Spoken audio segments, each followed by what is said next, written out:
نحمده ونصلي على رسوله الكريم اما بعد فاعوذ باللہ من الشیطان الرجیم بسم اللہ الرحمن الرحیم۔ خلیفہ سوم حضرت عثمان غنی ذو النورین رضی اللہ تعالی عنہ کا مختصر تعارف چل رہا تھا۔ سرکار دو عالم حضرت محمد مصطفیٰ صلی اللہ علیہ وسلم نے ارشاد فرمایا، ہر نبی کے کچھ رفیق ہوتے ہیں اور میرا رفیق جنت میں عثمان غنی ہے۔ سبحان اللہ۔ آپ رضی اللہ تعالی عنہ کی وفات 12 دن کم 12 سال تخت خلافت کو رونق بخشی۔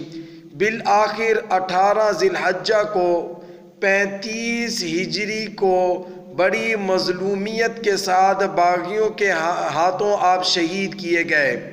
جس وقت حضرت عثمان غنی رضی اللہ تعالی عنہ شہید کیے گئے، اس وقت تلاوت قرآن پاک میں آپ مشغول تھے۔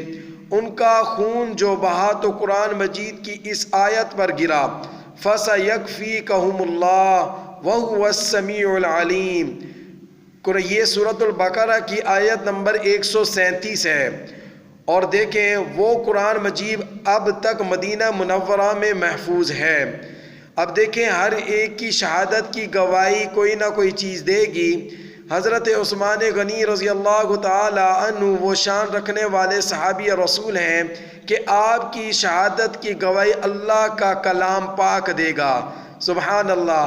اللہ رب العزت ہم سب کو حضرت عثمان غنی اور دیگر تمام صحابہ کرام رضی اللہ تعالی عنہم اجمعین سے سچی محبت نصیب فرمائے۔